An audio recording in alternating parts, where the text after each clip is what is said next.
This is Introduction to Theology, Part 2, Major Christian Theological Traditions, Lecture Number 7, Theological Liberalism.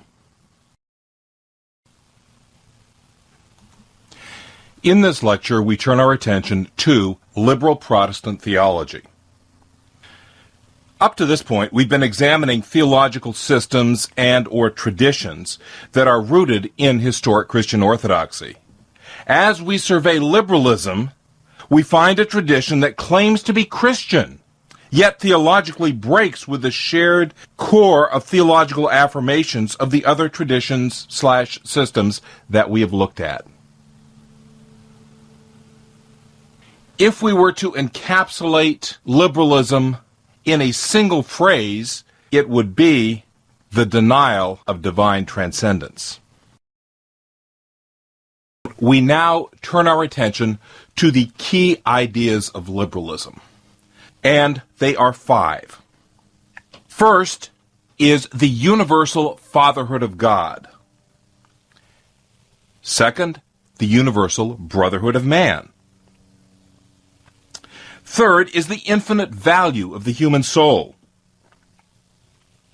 Fourth is the example of Jesus, the perfectly God-conscious man.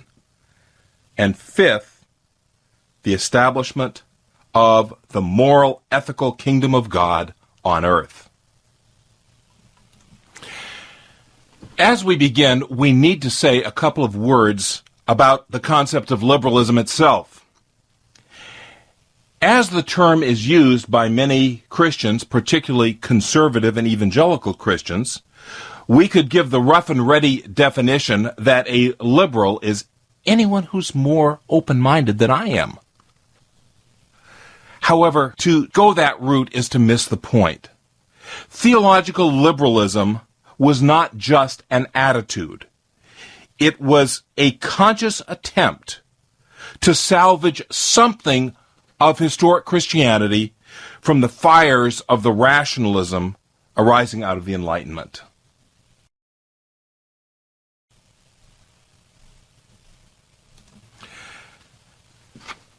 Now, with reference to the Enlightenment, you will remember we talked about this in Introduction to Theology, Part 1. In that lecture, we discussed at length the rise and nature and effects of the Enlightenment. I just want to take a few moments here to review and to bring that material back to your consciousness. The Enlightenment arose as a reaction to the 30 Years' War in Europe, particularly Northern Europe.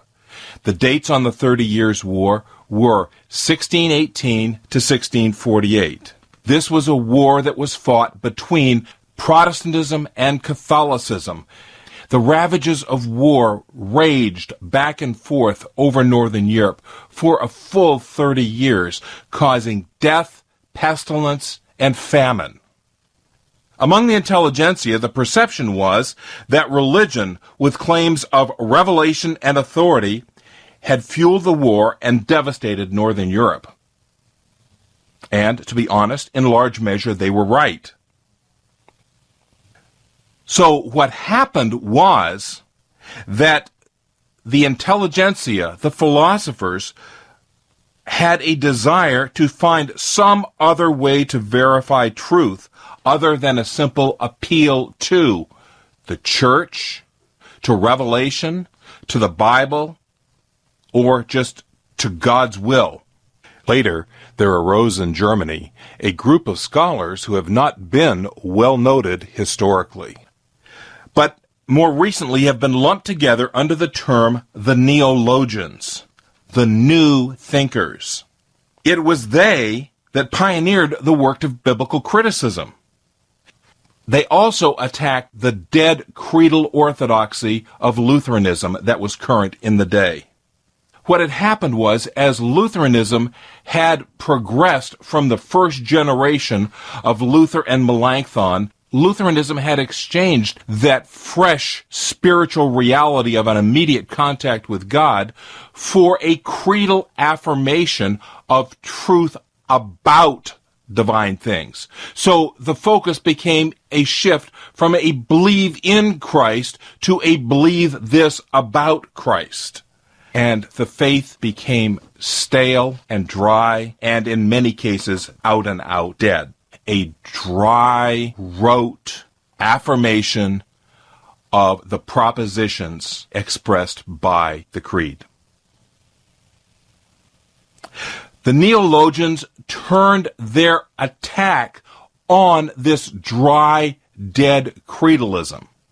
They attacked the major theological propositions. And in attacking those major theological propositions, they attacked not only Lutheranism, but historic Christianity as it stood in the background.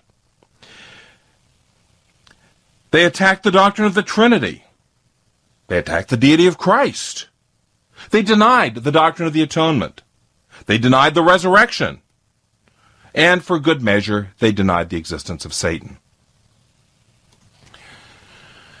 This immediately raises the question, with all of those denials, what's left? And the answer is, not much. Alongside the work of the neologians in Germany, we have to also look briefly again at the rise of deism in the English-speaking world. Again, you will remember that we talked briefly about deism in Lecture 1 or 2 of Intro to Theology, Part 1. And hopefully you will remember that deism is a naturalistic religion which sees God as the creator of the material universe. He has created a clockwork image universe that is run by natural laws, both physical and moral. And he has gone on a long coffee break or an extended vacation, or however you want to put it, and he does not interfere in the world, because the world is run on these inexorable laws that he has put in place. Since God is the lawgiver, he would not break in and break his own laws. Certainly God is not a lawbreaker. So, rather than breaking in and giving revelation, God left it to man to discover who he is by looking at the natural order. The deists were not atheists. They were highly moral individuals, and they, contrary to popular opinion, were not those who hated the Bible. They had a great antipathy toward historic Christianity, but they had a great admiration for the Bible, particularly the morality of the Bible. They saw that the morality taught in the Scriptures was very profitable for humanity. During the period of the American Revolution, deism was the religion of the intelligentsia in America. Thomas Jefferson was a deist. Ethan Allen was a deist. Thomas Paine was a deist. So were several others of the first tier of revolutionaries during the period of the American Revolution. Deism was the religion of the intelligentsia in the 1770s. 50 years later, it had become the de facto religion of the man on the street in America. This deistic God is a kind, benevolent grandfather who smiles down from the skies and doesn't get involved. As I said, God had set up this clockwork image creation. He had established the laws, and God is not a lawbreaker, so he would not break his own law to do miracles. This all sets the stage, it sets the background for the rise of liberalism. But before we get there, we do need to say a few more words about the Enlightenment. The first of the Enlightenment philosophers was René Descartes. The Enlightenment lasts for about 150 years, and the last and greatest of the Enlightenment philosophers is Immanuel Kant. The Enlightenment ends with Kant, but the effects of the Enlightenment continue to influence us even to this day. The Enlightenment gave us the beginning of scientific history. By scientific history, we mean critical. And when we use the term critical, we don't mean we're saying bad things about history. Criticism, as you probably know, properly understood, is a manner of knowledge. It involves an interrogation, a checking out of the facts to see if these things are so. The critical mind does not just take claims at face value, because very often claims have an agenda. And that agenda needs to be checked out to see if the agenda is twisting the claims that are being made. The Enlightenment also asserted that truth is subject to reason. From the Enlightenment forward, we have a virtual deification of reason. As I said, truth in the Enlightenment view is subject to reason. But reason here is not used in the proper historical sense, by which we organize and order and make logical connections with things. Rather, reason, as it is used during the Enlightenment, smuggles in anti-supernaturalistic presuppositions. It is also, during this Enlightenment period, that the worldview is split into the world of fact and the world of value. Before this time, there was a unified conception of reality. This unified conception of reality did not allow this split between facts, which are available to everyone, and the values that came from one's religious presuppositions. The philosopher Alistair MacIntyre has said very succinctly, facts, like spectacles and wigs for gentlemen, were an invention of the 17th century. Facts, as we understand them today, in an Enlightenment fashion, began in the 17th century and carried on to this day. Within this Enlightenment mentality, nature becomes the source of the answers of existence through the means of the scientific method.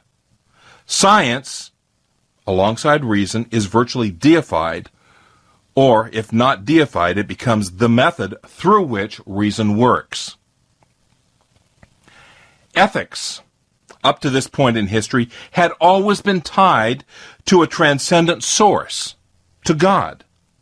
The Enlightenment severed ethics from its transcendent basis, and ethics became independent and community-based, rather than being a reflection of divine eternal realities.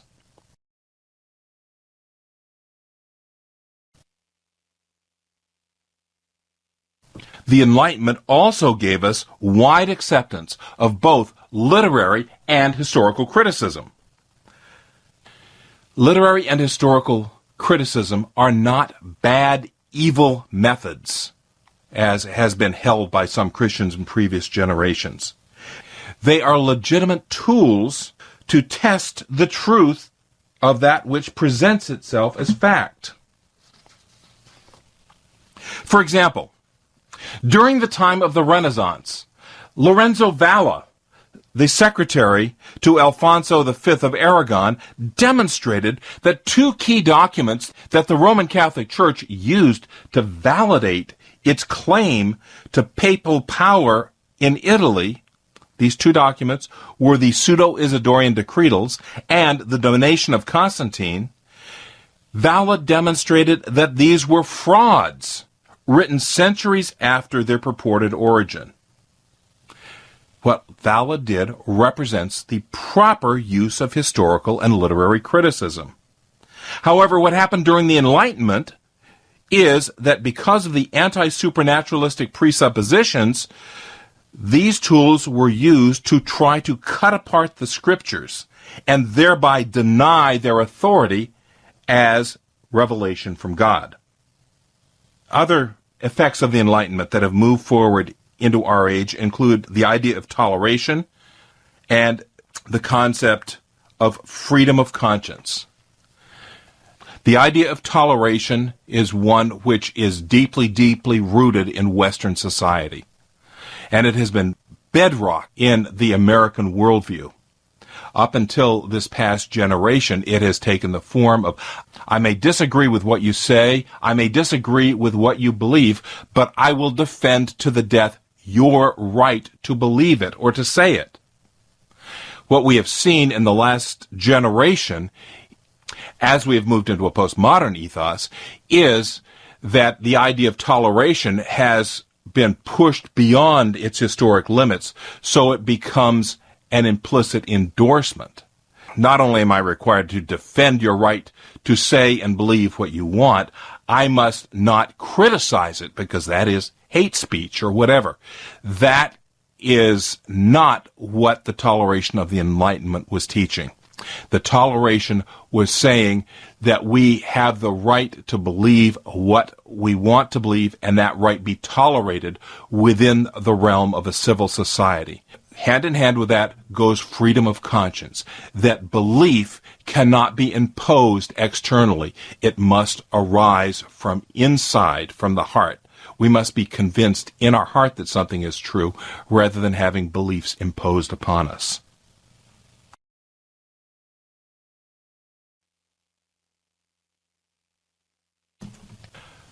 A few more words on the Enlightenment before we turn our attention to that last Enlightenment philosopher, Immanuel Kant.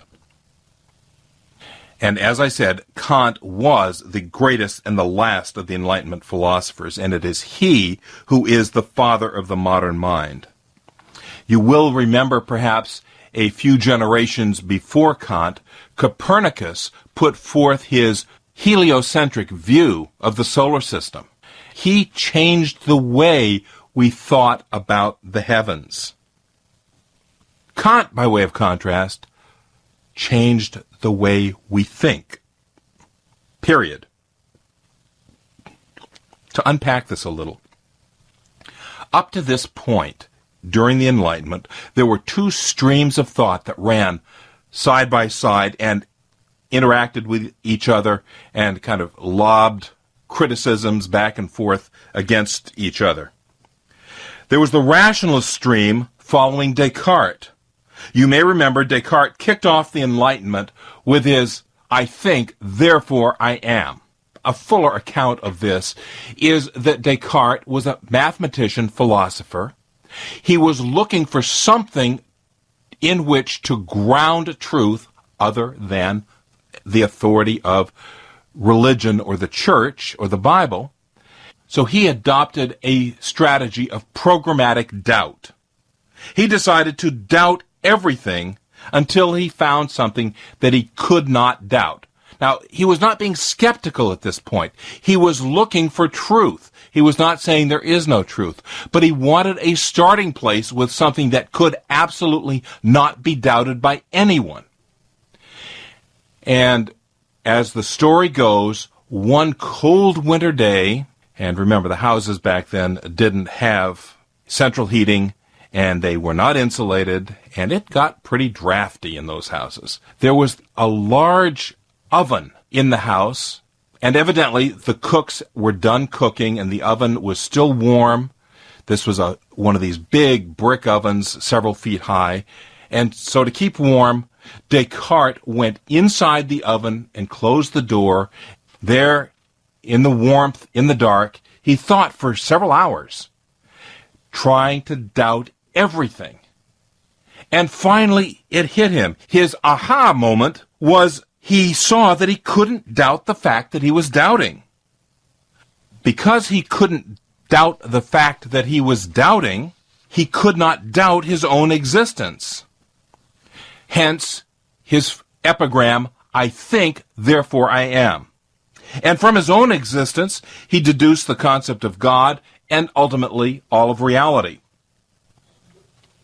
The other stream during the Enlightenment was the empiricist tradition, following in the footsteps of John Locke. The rationalists had said that we have all knowledge implicit in our minds. It just needs to be teased out by the right use of reason. Locke and the empiricist countered, no, the mind is a tabula rasa. It is a blank slate. Knowledge does not come from within us. It comes in from the outside. the incoming sensory perceptions that we experience become knowledge as they are written on our mind.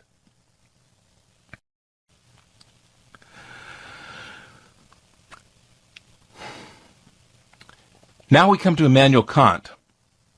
Kant looked at both of these traditions and said, "You're both wrong." And he became the father of epistemological phenomenalism.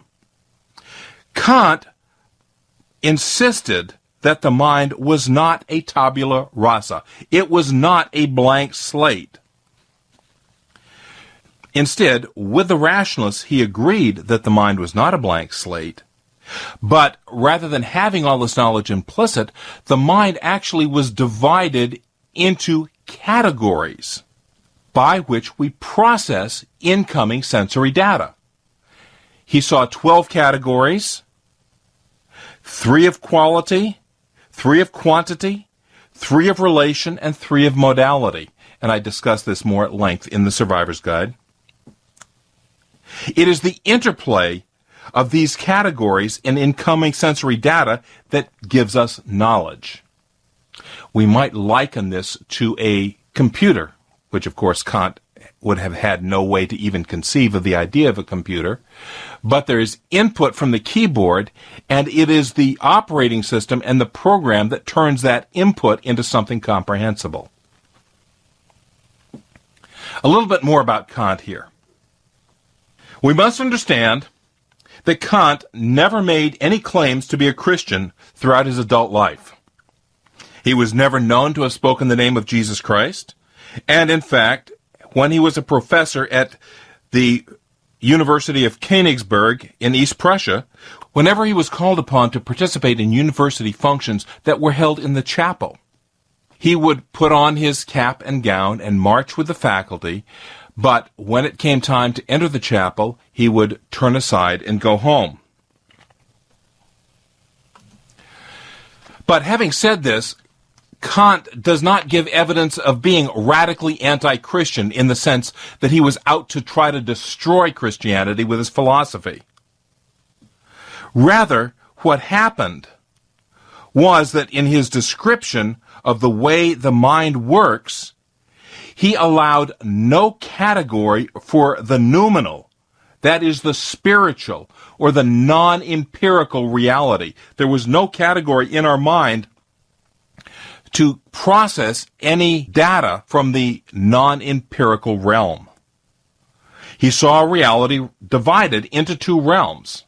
The phenomenal, that is the material world, which we experience on a day-to-day basis, and the noumenal, that is the spiritual world. And he argues that we have no direct access to this spiritual world. Beginning with Kant, there was the thought that we cannot know the thing in itself. Whether that thing in itself is God, or angels, or even another person. You can only know me as you experience me in the material world. I can only know you as I experience you. You cannot see into my heart. I cannot see into your heart. We cannot know the thing in itself. We can only know what we experience. Kant expressed this thought in his very, very influential work, The Critique of Pure Reason. And the Critique of Pure Reason addresses this problem of knowledge, or the problem of the nature of knowledge. This set off what has become known in the world of philosophy as Kant's Copernican revolution.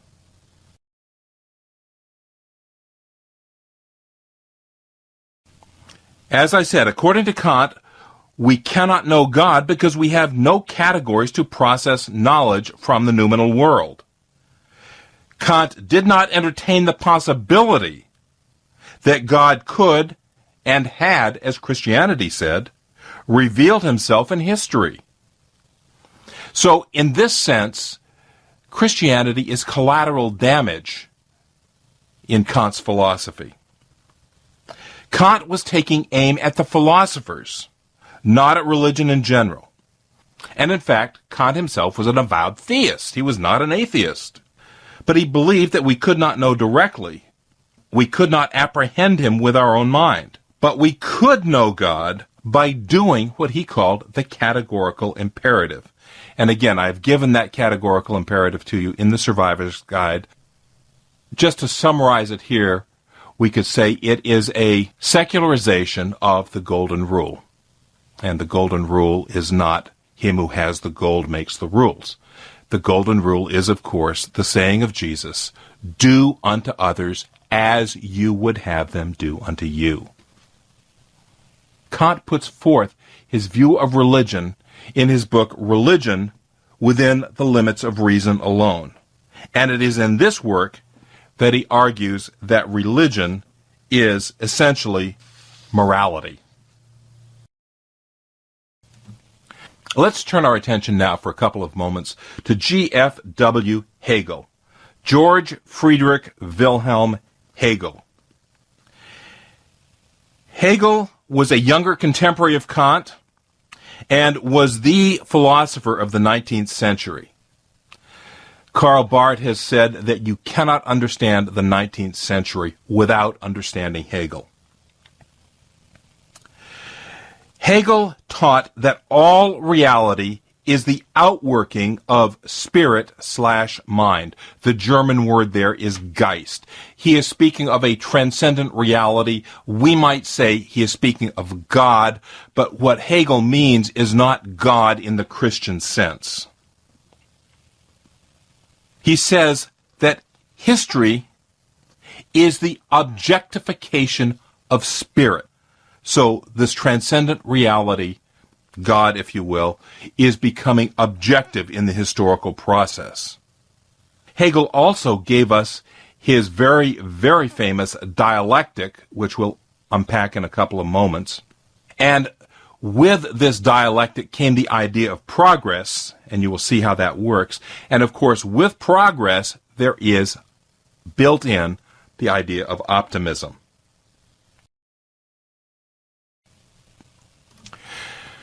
Turning our attention now to the Hegelian synthesis. Philosophers have been using the dialectic, the yes and no, ever since the time of the ancient Greek. In fact, we can even see the Apostle Paul using dialectical reasoning in 2 Corinthians chapter 1. In the classical dialectics, you have the thesis and the antithesis, and these two stand opposed to one another and in tension and pushing against one another. But there is never any resolution. What Hegel posited was you have rather a different kind of a dialectic. You have the thesis, and then you have its opposite. And these two opposites come together and form a third reality, which is the synthesis of these two opposite ideas. Hegel was a philosopher of history, and if you read Hegel's philosophy of history, you see very clearly how this dialectic works itself out in history in Hegel's scheme. On this next slide, we see this Hegelian synthesis as applied to history. We start out with the first thesis, that is, the despotism of the ancient world. We could look here back to ancient Babylon and ancient Persia. The antithesis that arises is the democracy that took root in ancient Greece. These two are two opposite understandings of the way that government works. These two come into a new synthesis, aristocracy, in the life of the Roman Empire. This aristocracy idea becomes the new thesis, and the antithesis which arises out of it is monarchy. And you can see how there is this kind of pendulum swing back and forth upward. And so we have throughout history this objectification of spirit. By the time we get to the 19th century, Hegel identifies the 19th century German state with the apex of the objectification of spirit in history. Now, just a brief rabbit trail here. Has it ever struck you as odd that biological evolution caught on in the 19th century and has taken root and become a dominant concept in all of Western society, at least. It is now heresy in most quarters to question the concept of evolution. But why did it take root in the 19th century? Evolutionary theories have been posited as far back as the ancient Greeks. And throughout history, there have been various philosophers who have posited that the concept of evolution was the way that the world got to the way it is now. In fact, Charles Darwin's grandfather, Erasmus Darwin, put forth a theory of biological evolution. But nobody listened. A generation before Darwin, Lamarck put forth a different concept of evolution. And again, no one bought it. But when it comes to Darwin, that is sucked up immediately into the cultural consciousness. What happened? I would submit to you that what happened was Hegel. Hegel did not have in mind biological evolution, but he did have in mind social evolution. And what I would suggest is that Hegel's mechanism of social evolution was already in the public consciousness. This idea of this upward movement, this progress in history. And Darwin's theory piggybacked on this construct that was already there and was just extending the idea from the social world to the natural world, and so it was accepted by the world at large. Finally, we get to Friedrich Schleiermacher. As I said, Schleiermacher is known as the father of modern theology, and we probably should say modern liberal theology. But the title by which he is known is the father of modern theology. To understand Schleiermacher, you have to understand the background that I've just discussed and understand his personal history. He was the son of a Reformed army chaplain, so he grew up in the Reformed tradition and knew the Reformed outlook. He was trained in the pietism of the Moravians, so he had a heart that was very in touch with spiritual realities. He had a deep sense of personal piety. But while he was studying with the Moravians, he read the Neologians' critique of confessional Lutheranism. And he bought the critique. As a result, he left the Moravians and went to the University of Halle, which was at that point a hotbed of Neologian influence. As I said, he bought the Neologian critique, but he did not agree with their solution. Schleiermacher left Halle and went to Berlin, where he became deeply involved in the Romantic movement. It was from this matrix of Reformed theology, pietism, Neologian criticism, and Romanticism that is born the idea of liberal theology. And we'll get into that in a bit more in a moment. As someone who was a child of the Enlightenment, Schleiermacher agreed with Kant's epistemology. And he did something that was utterly, utterly brilliant. I believe it is utterly wrong as well, but he was a man of his times. He believed that Kant had destroyed the possibility of a rational knowledge of God, so he moved the seat of religion from the head to the heart, and he placed the seat of true religion in what he called the Gefühl, the feeling, particularly the feeling of absolute dependence. So when we say feeling, don't think of surface emotions here, happy, sad, mad, glad, and all of those things. This is that deep center of our being when we look inside and we just have a sense that we are not self-dependent. We are dependent upon something else for our being or someone else for our being. This is the feeling of absolute dependence. As we said, he bought the Kantian epistemology, so God did not reveal himself propositionally, as historic orthodoxy said. So he placed authority not in revelation, but in experience. So Schleiermacher becomes the father of religious liberalism. Schleiermacher's attempt was to allow us to be both modern and Christian without having to give up either one. And that is a motivating force within the liberal tradition.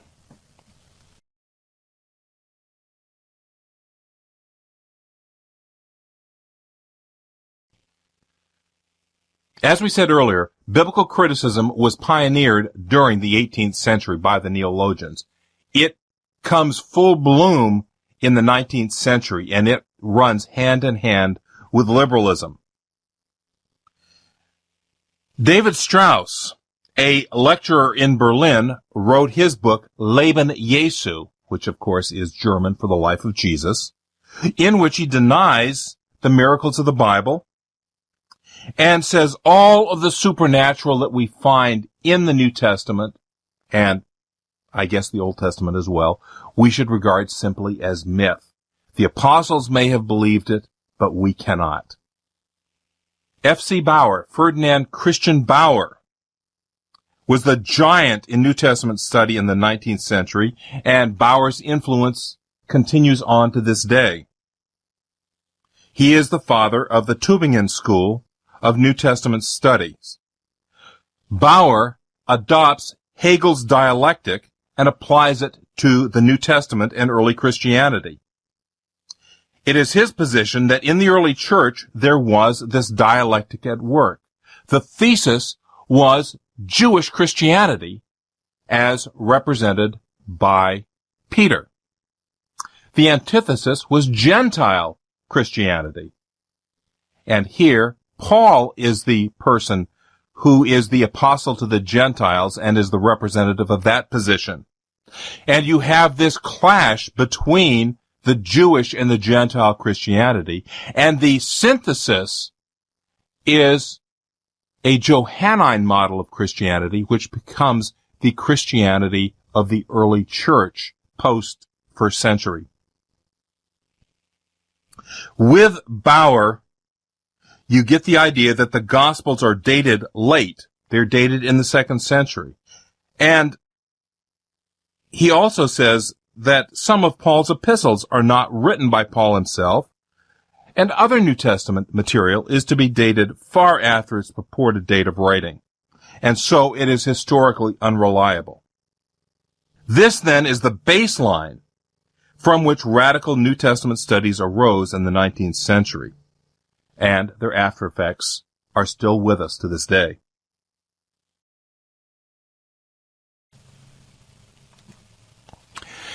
You remember I said that Schleiermacher turned religion inward, particularly turned Christianity inward, so that authority in Schleiermacher's understanding is totally subjective. This position did not go unchallenged. But the challenge did not come from where we would expect it. It did not come from historic Christianity. It came from the other side. Ludwig Feuerbach answered Schleiermacher from the atheist perspective. Feuerbach was the great anti-theologian of the mid-19th century. It was he who said that God is merely a projection of human desire, and that we create God in our own image. This is the ultimate end of a theology that is solely grounded in personal experience. The evangelical tradition recognizes as foundational that there is a personal experience in Christianity, but we do not go the route of Schleiermacher saying that it is our experience that makes Christianity true. Rather, we ground Christianity in history, in the person and work of Jesus Christ, particularly in his death and bodily resurrection. Schleiermacher did not do that, And so Schleiermacher's version of Christianity falls victim to the charge that is solipsistic. The ultimate end of a theology that is solely grounded in personal experience is that you can give no defense of it. You can give no evidence that it is true outside your own experience, and you cannot prove, you cannot demonstrate that that experience is not simply self-generated wish fulfillment. True faith, true Christianity needs to be more than just subjectively verifiable. Alistair McGrath has a wonderful discussion of Feuerbach's critique, and also the weaknesses of Feuerbach's critique, in his very, very good introduction to apologetics entitled Intellectuals Don't Need God and Other Modern Myths. As there were two streams of thought in the Enlightenment, we also see two streams of thought in liberalism. In the Enlightenment, it was the rationalists and the empiricists. In liberalism, it is the mystical liberal, the stream of Schleiermacher, and then we have the empirical stream at whose head stands Albrecht Ritschl. Ritschl's stream of liberalism was grounded in a radical empiricism. Ritschl's empiricism is so radical that it has been dubbed by some as theological agnosticism. Ritschl absolutely denied the possibility of metaphysics, and he very, very clearly espoused, following in the wake of Kant, the idea of two realms: the realm of the theoretic, that is, the analytical objective facts, and the realm of value judgment, that is, the realm of morality. Ritschl argues that truth is to be found in the realm of subjective personal experience, in value judgments.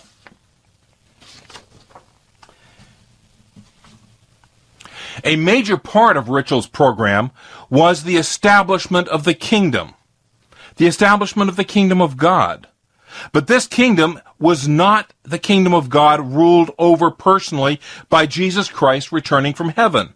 This was a social political kingdom, which was established by humanity on the basis of the values, the moral values of Jesus.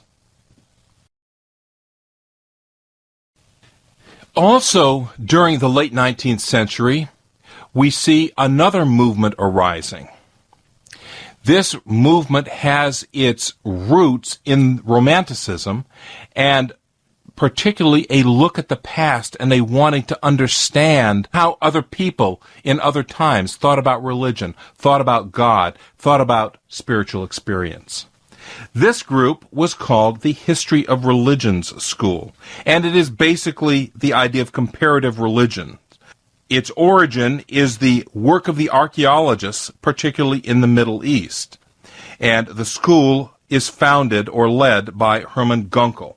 And when I say school, this is a school of thought, not an academy.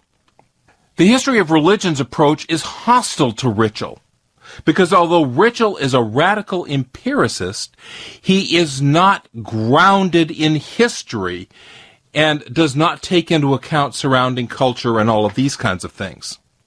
It is perhaps not too much to say that Ritschl was ahistorical in his perspective, whereas the History of Religion school looks at comparative religions. For example, as the tablets in ancient Mesopotamia were unearthed and translated, there was discovered the Epic of Gilgamesh. And the Epic of Gilgamesh, if you are not familiar, is the ancient Mesopotamian account of a worldwide flood. And Gilgamesh is the hero here. This Epic of Gilgamesh was compared to the biblical account of Noah. The operative presupposition with comparative religions is one of religious evolution.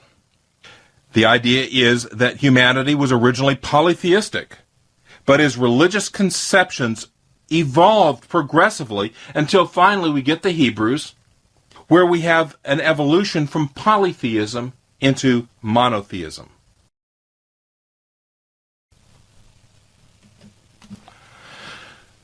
Turning our attention now to Adolf von Harnack. Harnack was the greatest of the liberal theologians and was himself a great historian. His dates run from the late 19th century through the first third of the 20th century. He dies in about 1930. Harnack was a premier church historian. He wrote his 7 volumes of the History of Dogma. His operative assumption was that the gospel was encrusted with layers of Hellenism. Think of the gospel as a kernel, and it has been encrusted with these different layers which need to be peeled off to get back to the pure, simple gospel of Jesus. He saw this Hellenistic encrustation of the gospel beginning in the New Testament itself with the Apostle Paul. Paul, he said, changed the religion of Jesus and made Christianity a religion about Jesus. Harnack insisted that the religion of Jesus had everything to do with the Father and nothing to do with the Son. Think back to the beginning of this lecture, giving the key ideas. Harnack is responsible for the clear articulation of 3 of those 5 ideas. These key ideas of liberalism were clearly articulated in Harnack's What is Christianity? This book originated as a series of lectures that he gave in Berlin at the end of the 19th century and that were transcribed by his students. They make fascinating reading. They are perhaps the clearest exposition of liberal theology that has ever been put into print. What is Christianity puts forth 3 major propositions. The essence of Christianity has to do with the fatherhood of God, the universal brotherhood of man, and the infinite value of the human soul. And then along with these, we deduce the other concepts that I gave at the opening of this lecture. It is fascinating to read What is Christianity because Harnack does not deny the empty tomb. He denies miracles, but he doesn't deny the miraculous. He says the miraculous was around people all the time in the ancient world. And by that, he means, I believe, the superstitious, things which were unexplainable to them. They attributed to God or the gods. He comes in his discussion to the empty tomb. He doesn't deny it. He just kind of scratches his head and doesn't know what to make of it. I would urge you all at some point to read Harnack's What is Christianity to get a first-hand look at how it was that the liberal mind operated. As liberalism came to America, it took the form of the social gospel. And the founder of the social gospel movement in America was Walter Rauschenbusch. Rauschenbusch was a conservative Protestant of German descent.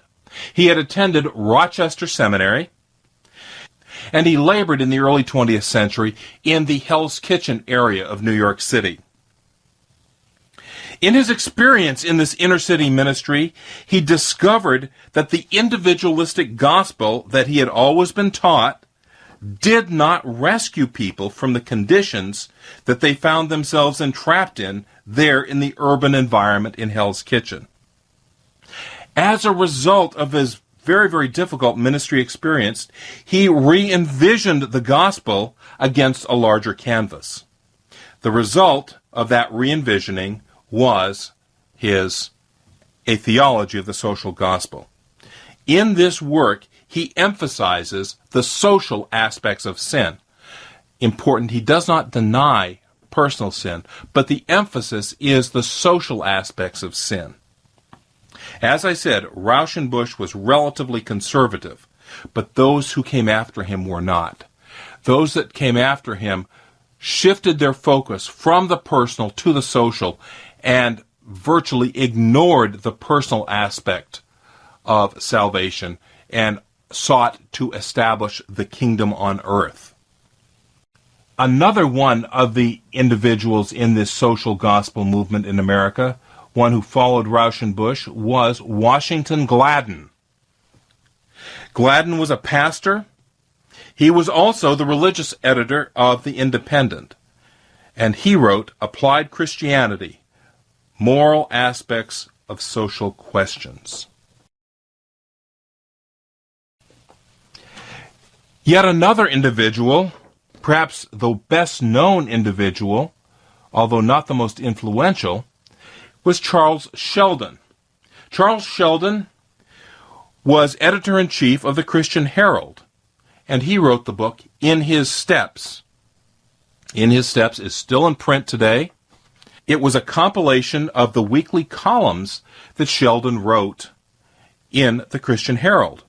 In each of these columns, he addressed a particular ethical problem, and he always ended each of these columns with the question, what would Jesus do?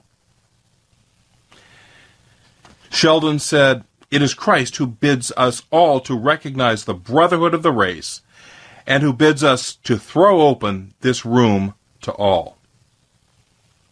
I find it very, very interesting that the concept of what would Jesus do has been taken up by evangelicals in the late 20th and early 21st century, down to the point where many evangelicals wear WWJD bracelets.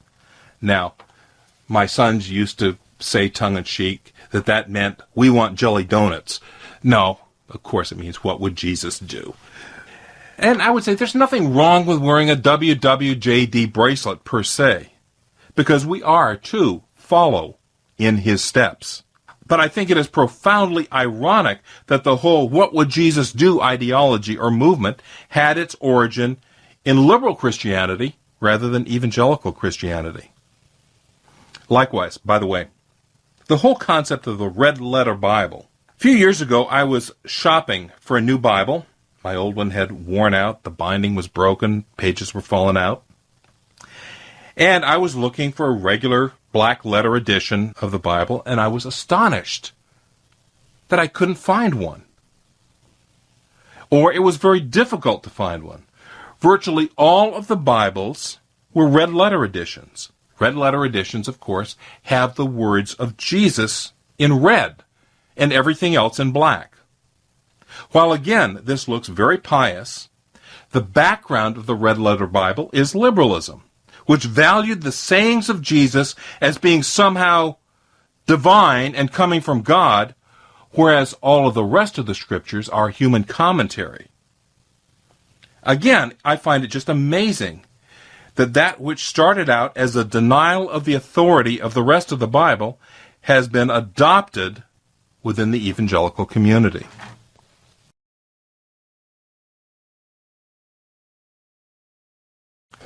Now, turning our attention briefly to modernism. Modernism is the term applied to the radical edge of liberal theology. As I said earlier, liberalism, classic liberalism, was not an attack on Christianity. It was B.B. Warfield that said that liberalism was a salvage job, trying to save something of historic Christianity from the ashes of the Enlightenment. Modernism was, however, a direct attack on historic Christianity. Modernism espoused a radical immanentism. Remember we said that deism denied miracles because they denied that God would break into the created order and break his own laws? Modernism also denied miracles, but for the opposite reason. They denied miracles because they denied that there was a transcendent realm out there for God to break in from. Rather, God was radically immanent within his creation to the point of panentheism, and some of the modernists at points passed over into pantheism.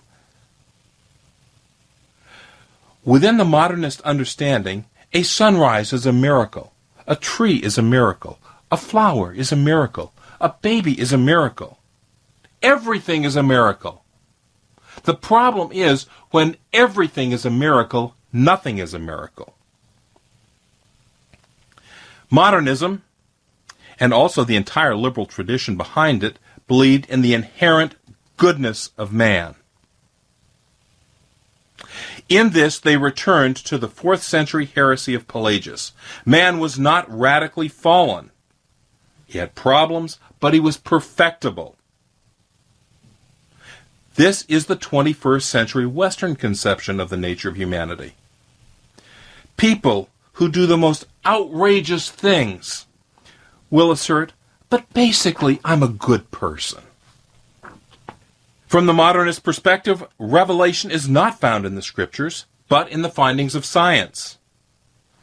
While liberalism did give normative status to Jesus, particularly as evidenced in the idea of the red-letter Bible, modernism denied any normative status to Jesus.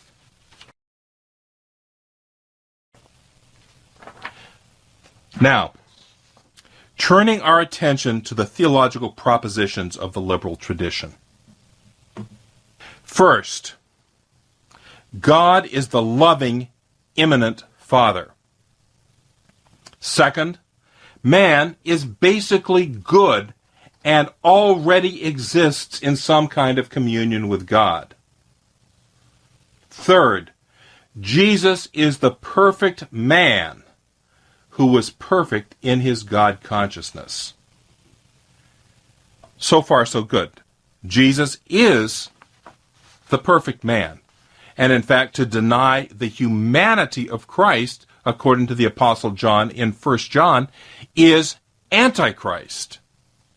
But he is more than perfect man. He is ontological deity. Liberalism, as a movement, denied the ontological deity of Christ.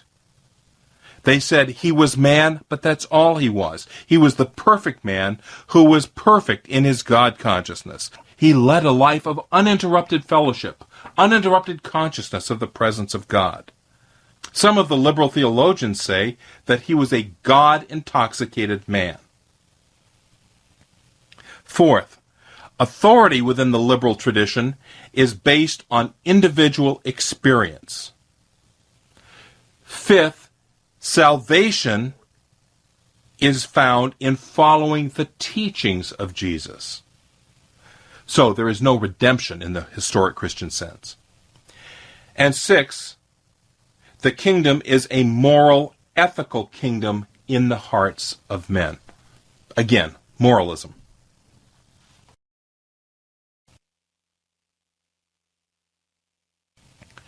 Now, by way of critique, what more do we need to say? Liberalism denied divine transcendence. It had no proper doctrine of sin. It returned to that ancient heresy of Pelagianism, which said that all you needed is to be a good moral person. So, because there's no doctrine of sin, there is no need of redemption. There is no authoritative Bible. There is no authoritative revelation of God. The authority is my experience of God in my heart. Jesus is merely human. And, of course, because he is merely human, they deny the incarnation and they deny the Trinity. Now, to sum up liberalism, and I cannot do it better than H. Richard Niebuhr. H. Richard Niebuhr was a leading neo-Orthodox theologian, brother of the better-known Reinhold Niebuhr. Richard Niebuhr said it this way: a God without wrath led men without sin into a kingdom without judgment through the ministrations of a Christ without a cross. Let me say that again. A God without wrath led men without sin into a kingdom without judgment through the ministrations of a Christ without a cross. Beyond that, what is there to say?